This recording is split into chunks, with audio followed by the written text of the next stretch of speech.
Haleluya, puji Tuhan. Selamat pagi Bapak, Ibu, dan Saudara.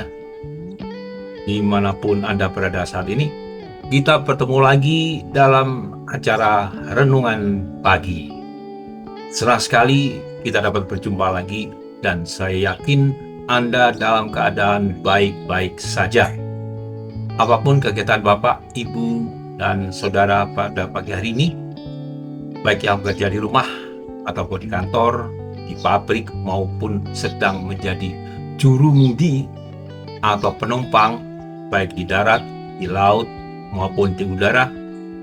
Sekali lagi, selamat pagi.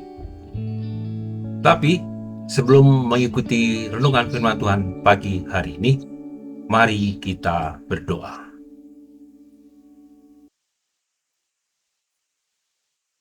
Bapa kami dalam surga, di tempat yang maha tinggi, yang kami sebut dengan nama Tuhan Yesus Kristus, kami bersyukur dan berterima kasih kepadamu, karena kami pagi ini dapat memulai hari dengan keadaan sehat, dan kembali dapat menikmati hadirat-Mu dengan firman Tuhan yang sebentar lagi kami dengar. Biarlah Roh Kudus yang memberi hikmat pengertian, sehingga kami tidak hanya mendengar, tetapi kemudian melaksanakan firman-Mu dengan sebaik-baiknya. Kami akan mendengar firman-Mu hanya di dalam nama Tuhan Yesus Kristus, Allah kami yang hidup. Haleluya. Amin.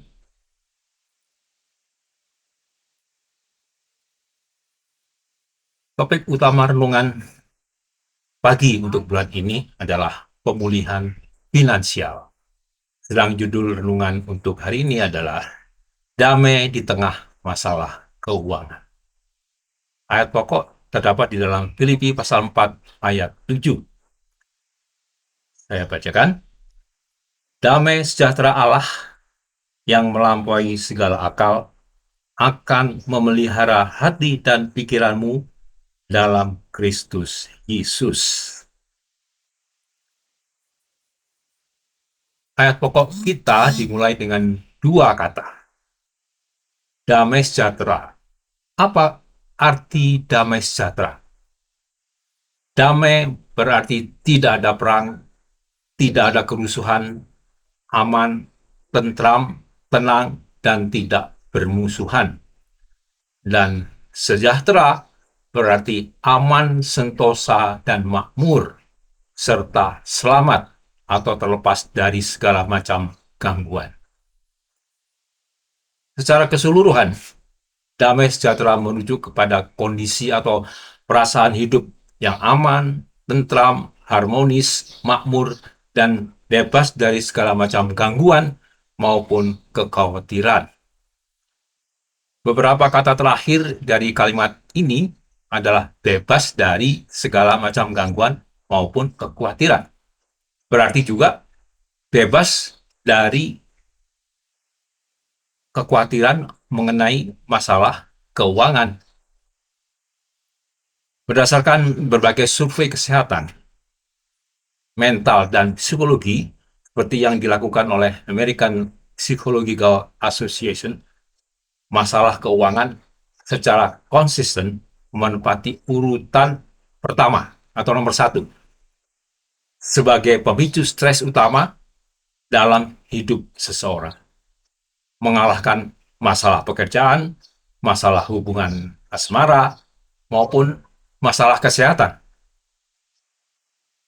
Kekhawatiran yang berlarut dan akhirnya menimbulkan stres ini memang bukan hal yang tanpa alasan.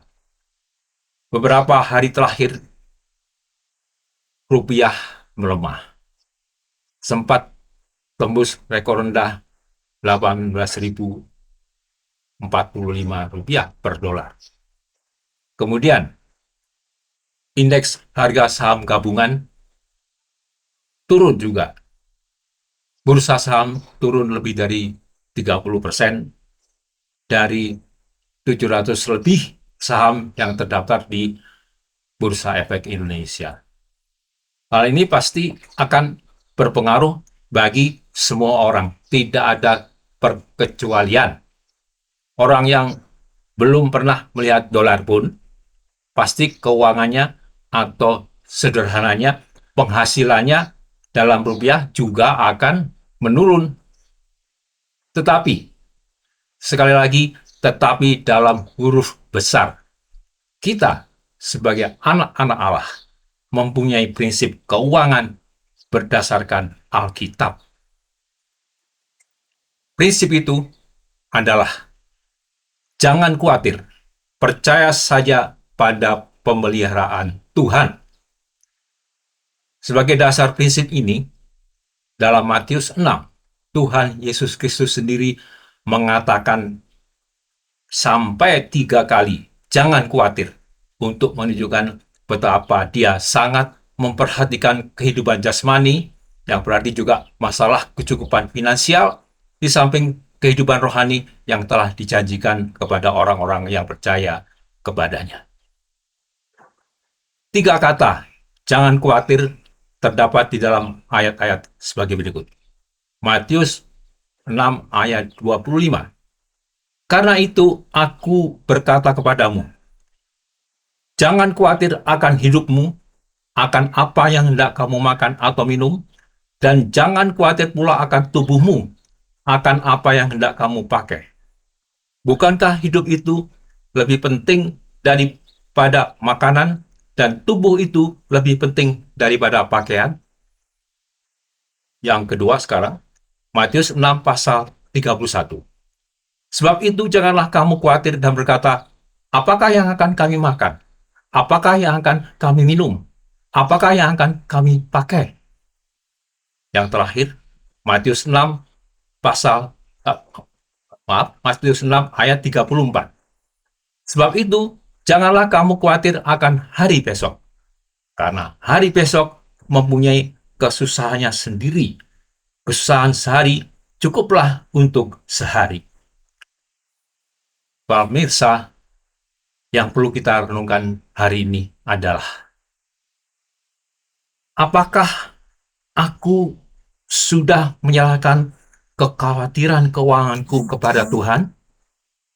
Saya ulangi sekali lagi.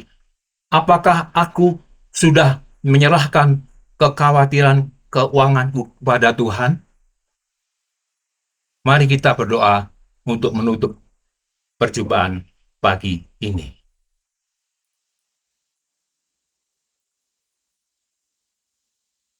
Allah Bapa yang baik, yang kami panggil dengan nama Tuhan Yesus Kristus, kami telah selesai mendengar sebagian dari firman-Mu, firman-Mu yang telah mengajarkan kepada kami bahwa masalah kesulitan keuangan pasti dirasakan oleh semua orang.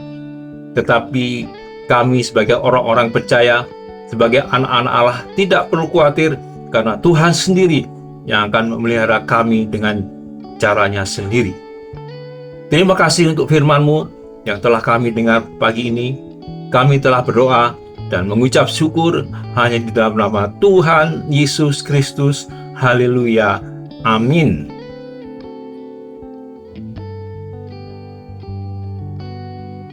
Demikian renungan firman Tuhan pagi ini. Selamat bekerja bagi yang akan bekerja, baik di rumah maupun di luar rumah. Selamat belajar bagi yang akan ke sekolah atau ke kampus. Sebelum berangkat, jangan lupa berdoa. Sampai jumpa lagi. Tuhan Yesus Kristus memberkati.